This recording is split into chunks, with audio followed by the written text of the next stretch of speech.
Hello, I'm Craig Pohl, the Director of New Evangelization for the Diocese of Lansing. Today we're going to be reading Acts 5. One of the first things that strikes us in this chapter is sort of the severity of what appears to be a divine punishment for Ananias and Sapphira.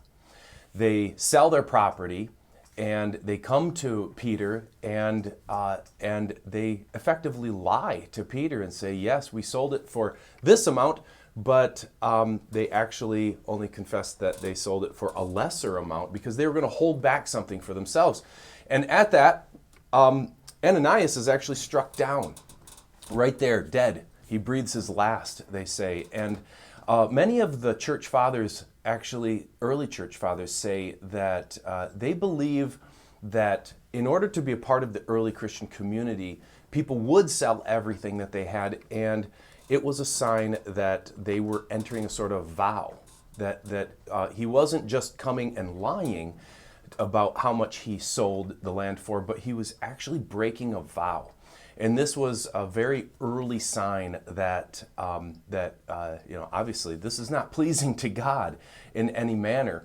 And for my own reflection, I kind of thought, well, how many times have I told the Lord, I give you everything, but secretly in my heart, or even in my actions, I've sort of held back. I've held something back. And so as I'm reading this chapter, I'm really struck to my own heart to really review what am I holding back from God? Are there ways that I've sort of just reserved something for myself? The next thing that really stands out to us in this chapter is the signs and wonders. Jesus says, you're going to do even greater things than me, which is an amazing statement because Jesus did some pretty great things. But for me, I have to remember that he's literally saying that to me. He's saying that to you, that we will do greater things than he did. And one of the signs of this is that Peter is walking through the crowd and there are paralytics that are laying there hoping that Peter will lay his hands on them, but only his shadow passes over them and they are healed. This is tremendous, the amount of faith that Peter had and the amount of faith that the early church had really brought about amazing miracles. And in a certain way, we can look at this beautiful tradition in the Catholic Church with relics, that if the shadow of Peter brought about this healing, we actually have this beautiful, beautiful tradition where we actually have relics of saints. And different third-class relics of even like the Holy Cross, and how much faith we can actually have that there's even grace that's carried with those. So if the shadow of Peter can do something, what can the cloak of St. Francis or the bones of St. Thomas or whatever do for us?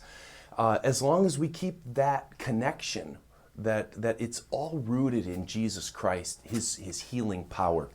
And so finally we get to the very end of this passage where the apostles are arrested because, of course, they're causing a major rumble throughout Jerusalem with all that they're doing, and they're brought before the court, the Jewish court, and Gamaliel, which, by the way, interesting fact about Gamaliel, he was also the master of Paul, who would later then be converted to Christianity. He was also the master of Stephen, the first martyr, and Barnabas. So interesting little history here. He says, I tell you, keep away from these men and leave them alone, for if this plan or undertaking is of man, it will fail. But if it's from God, it will not be able we will not be able to overthrow them. You might even be found opposing God. This is interesting because later on in life, Gamaliel himself, a deeply devout Jew, like many of his underlings, became Christian. And I want to end with this from Father Leo Haydock. Basically building off of this last statement from Gamaliel. If it's from God, then you'll find yourself fighting against God. Father Leo says, time and the evident success of Christ's church prove it to be of God. No violence of the Jews in the early church, no persecutions of worldly princes, no attempts of domestic adversaries, heretics, schismatics, or evildoers have been able to prevail against it.